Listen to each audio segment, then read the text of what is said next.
బాబు పంపిస్తుంది. ఈ బాబు పంపిద్దాం.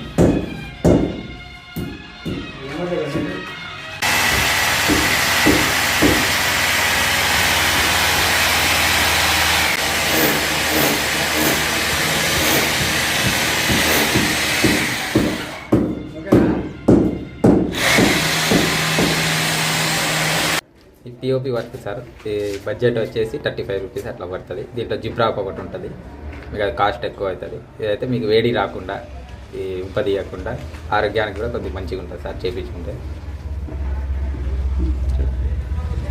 దీనివల్ల ఉపయోగం కూడా బాగానే ఉంటుంది సార్. సీలింగ్ మీకు తక్కువ బడ్జెట్ అనేది వచ్చేస్తుంది. దీంట్లో కాస్ట్ కూడా ఉంటుంది. జిప్రాప్, పీవీసీ ఇట్లా రకాలు వస్తాయి. మన ఎట్లా బడ్జెట్లో కావాలంటే అట్లా చేయించుకోవచ్చు. ఇప్పుడు రేకుల షెడ్ చేస్తారా? చేస్తాం. రేకుల షెడ్ కానీ, బిల్డింగ్లు కానీ, డూప్లెక్స్ బిల్డింగ్లు కానీ ఏదున్నా చేస్తాం. లోకల్ అయినా నాన్ లోకల్ అయినా ఎక్కడున్నా వచ్చి చేసి వెళ్తాం. ఈ సీలింగ్ ఎక్కడెక్కడ చేస్తారు? అన్నీ ఈ బాల్కనీ అన్నీ లోపల, కిచెన్, బెడ్రూమ్స్ అన్నీ కలిపి డిజైన్ విత్ డిజైన్స్ అన్నీ వస్తాయి. ఇప్పుడు కమ్మలు వర్క్స్ ఎలా ఉన్నాయి? పర్లేదు, కొద్దిగా బాగానే ఉన్నాయి, నడుస్తాను. 5 చోట్ల బాగా పర్లేదు. ఇది అంటే కొంచెం డబ్బులు లేని వాళ్ళు కూడా పెట్టించుకోవడానికి బడ్జెట్ బట్టి చేసిస్తాం. తక్కువ ఉన్నా ఎక్కువ ఉన్నా లో బడ్జెట్, ఇంటి ఓనర్ బడ్జెట్ని బట్టి నువ్వు చేసిస్తావు. అవును, దానికి అనుకూలంగా ఏదైతే అది చేసి పెడతావు. అవును, చేసిస్తాం. అట్లనే షోకి వచ్చేటట్టు అన్నీ వర్క్ కూడా చూసుకోండి అయిపోయినాక ఎట్లుంటుంది.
అదే అబ్బాయి అంటే చెప్తాం. సమీర్ సార్, సమీర్, ఖమ్మం లోకల్, కొత్త బస్ స్టాండ్. లోకల్ బడ్జెట్లో చేస్తూ ఉంటాం వర్క్.